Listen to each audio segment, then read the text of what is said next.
My hands were shaking so hard I almost dropped the knife as I stared, stunned. Please, Jacob. Nate rasped. His bloody fingers weakly clawed the kitchen tiles, trying to reach me. Just say the words before they get here. The sirens outside were getting louder by the minute, but I was frozen in the middle of my kitchen. The knife in my hand dripped his blood.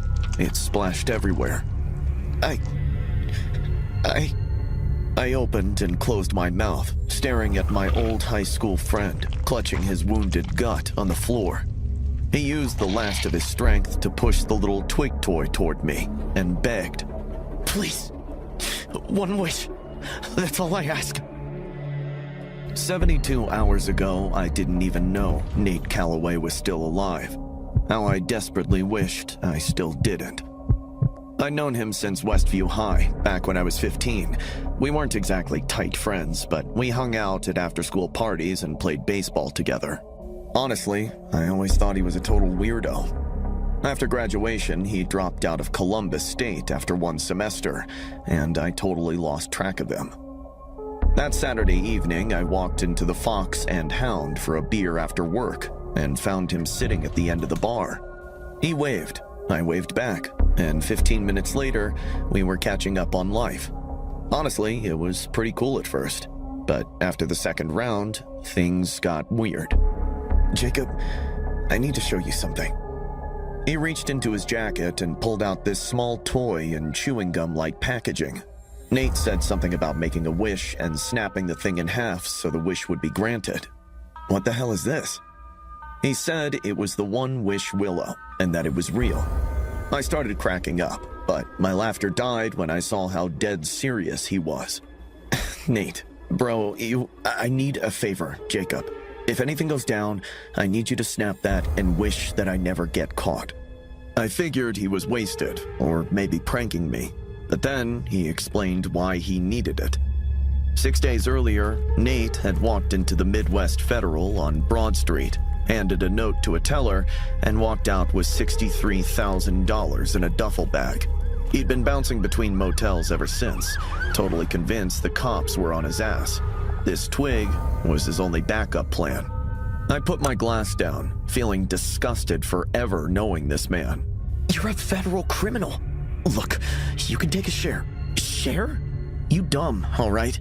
I'm gonna pretend I didn't hear any of that. I settled my tab, grabbed my keys, and bailed. By the time I got to my place, Nate was already sitting on my porch.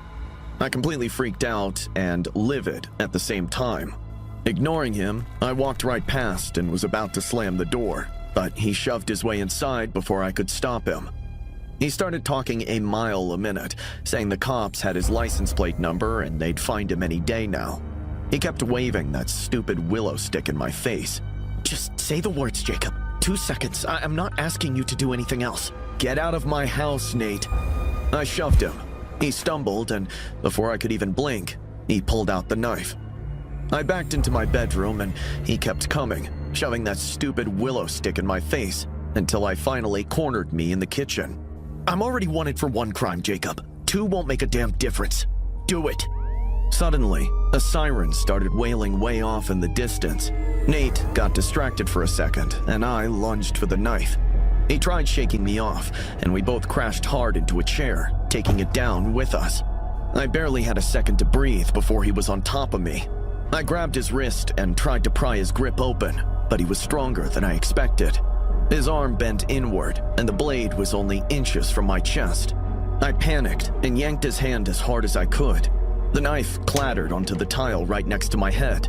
Before he could lunge for it, I snatched it up and jammed it into his gut. He gasped, rolled over, and collapsed, clutching his wound. His blood was everywhere, and he was screaming. I was frozen. My heart was pounding. The sirens cut out right near my place. I could hear them more clearly now. Please, Jacob. Nate sobbed, grabbing my leg.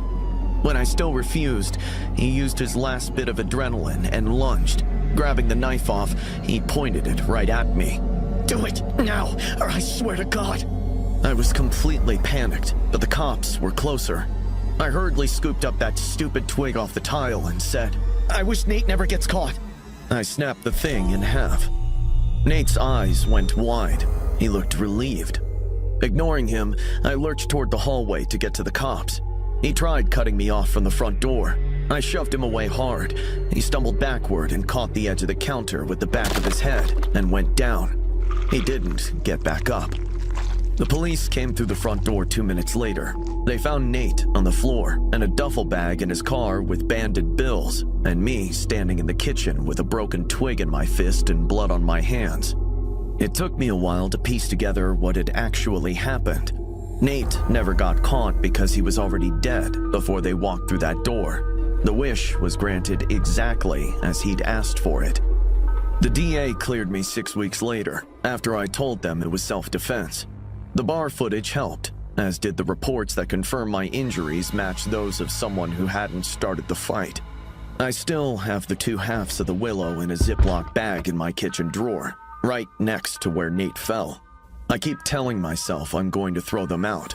I just couldn't bring myself to touch them.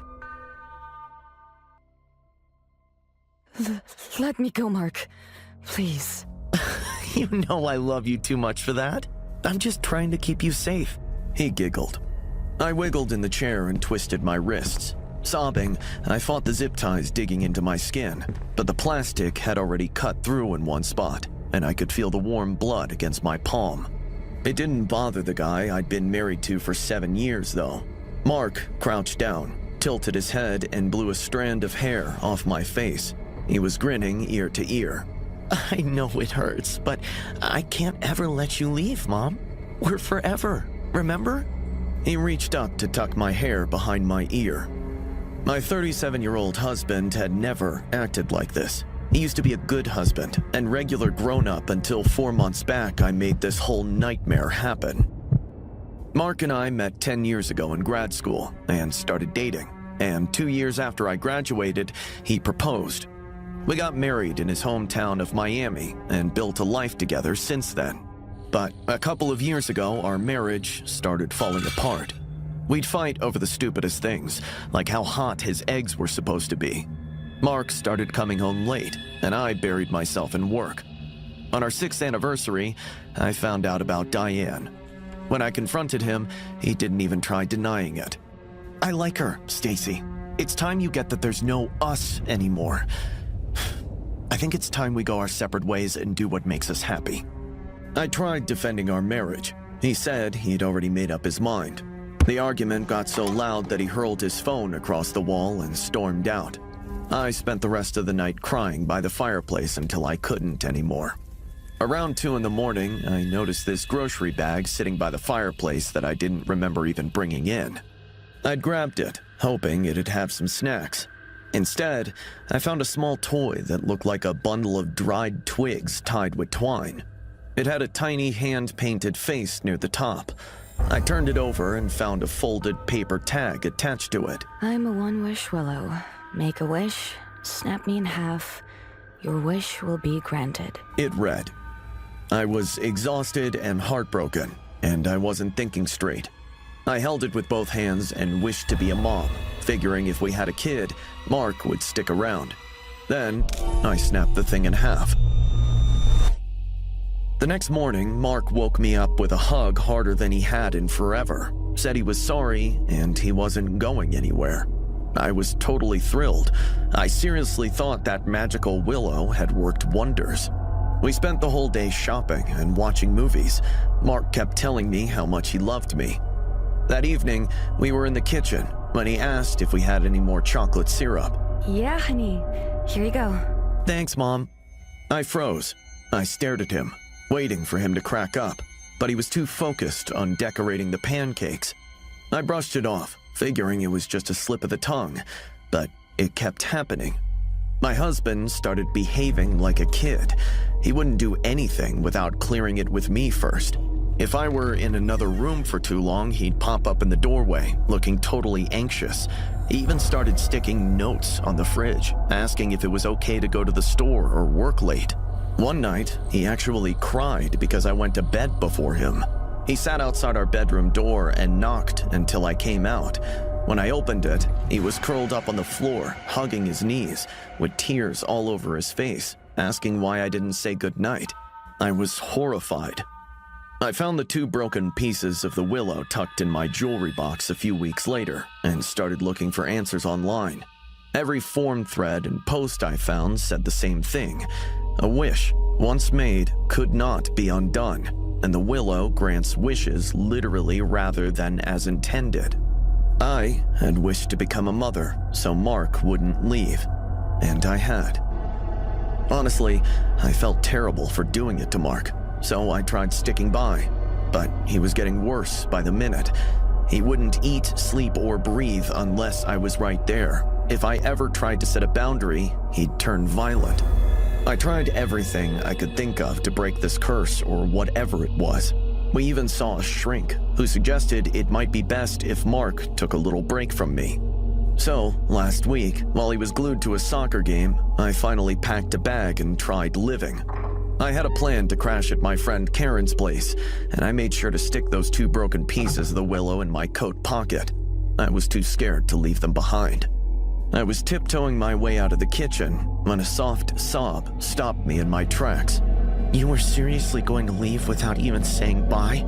Moms don't bail. I turned to find Mark sitting in the dark, clutching Karen's address from my nightstand. Before I could even blink, he tackled me to the floor. I tried fighting back, but he zip-tied my wrists to a chair. I tried talking some sense into him. I even showed him the broken willow, but he totally blocked it out. All he kept saying was that we'd be together forever. I was his mom, and only death could separate us. The willow is still in my pocket. My stupid wish is granted perfectly. I got to be a mom, but instead of having a kid, my cheating husband became one.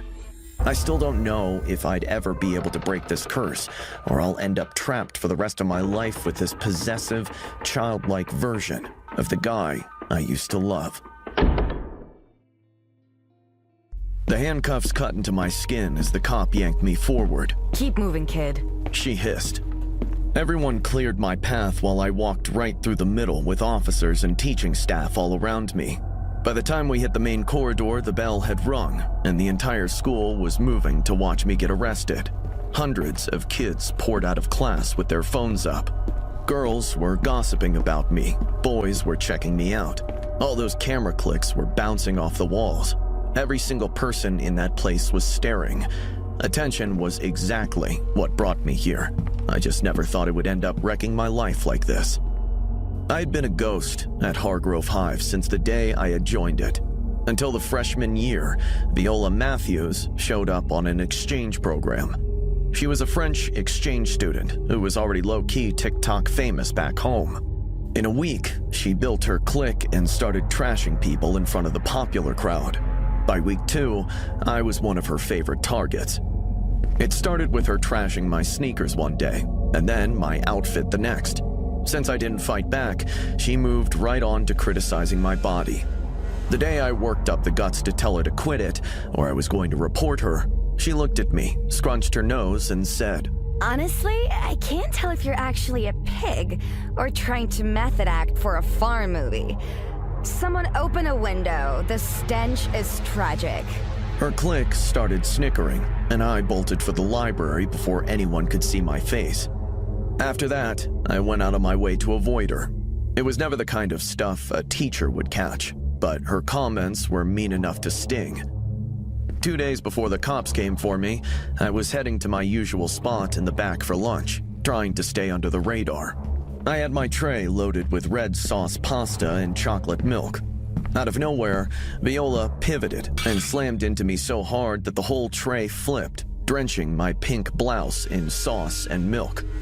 For a second, the whole cafeteria went dead silent before the place exploded. Her friends started laughing and clapping. When I finally found my voice and told her she needed to apologize, she rolled her eyes. Don't be so dramatic. You should thank your stars you gotta touch me. Just do us all a favor and delete yourself already. The tray slipped from my numb fingers and clattered onto the floor, sending the rest of the pasta flying.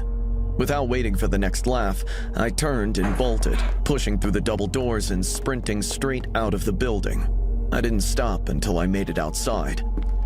I started walking aimlessly, with tears streaming down my face.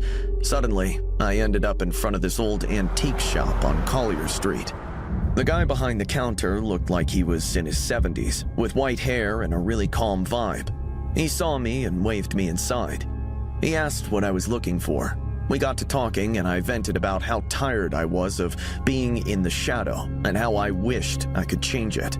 He kept nodding and handed me a little bundle of dried twigs tied together. It had a tiny face painted on it and a little handwritten tag attached. It's a one-wish willow. Snap it in half after making a wish, and your wish will be granted. How much? Only $4. I paid and took it home. After dinner, I sat on my bedroom floor and thought about exactly what I wanted. I want to walk through hallways and have people stare at me. They should pull out their phones and click snaps. I should be all they could talk about for months. I snapped the willow and went to sleep.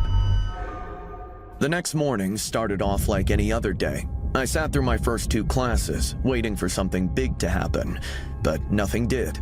I was honestly starting to feel like a total idiot for blowing $4 on a bunch of sticks. Just then, I caught people whispering behind my back. She ran out crying in the rain over stupid pasta. I mean, all she had to do was wash her change. She's such a loser. When I heard them laughing, I snapped. I was so done. I was seeing red, and I knew I had to teach that girl a lesson. I waited until the gym period was over. Viola was always one of the first to hit the showers, which gave me maybe 10 minutes. I slipped into the locker room, found her locker, and spotted her shampoo bottle in the wire basket. I grabbed it and poured the entire bottle of bleach I'd swiped from the chem lab right inside. By 5th period, Viola was in the nurse's office. By 6th, she was getting loaded into an ambulance. She had a seriously severe burn all over her body. The ER claimed her condition was critical. Within an hour, the security team pulled the locker room footage. The secretary called me out of AP English before the final bell, and I was immediately detained. The news broke a commotion amongst the students. By the time we made it to the main exit, the crowd was ready to swallow us. Every phone was up. Every moment of my head was being filmed. I could see people putting in captions and posting. The police car was at the curb alongside my parents'. The officer opened the rear door and guided me in, and before it closed, I got one last look at the crowd. There wasn't a single face turned away. Every eye at Hargrove High was on me. My name was already trending on 3 different apps before I'd even reached the station. The wish worked out perfectly. I just forgot there's more than one way to be the most talked about girl in school, and I'd gone and picked the worst one.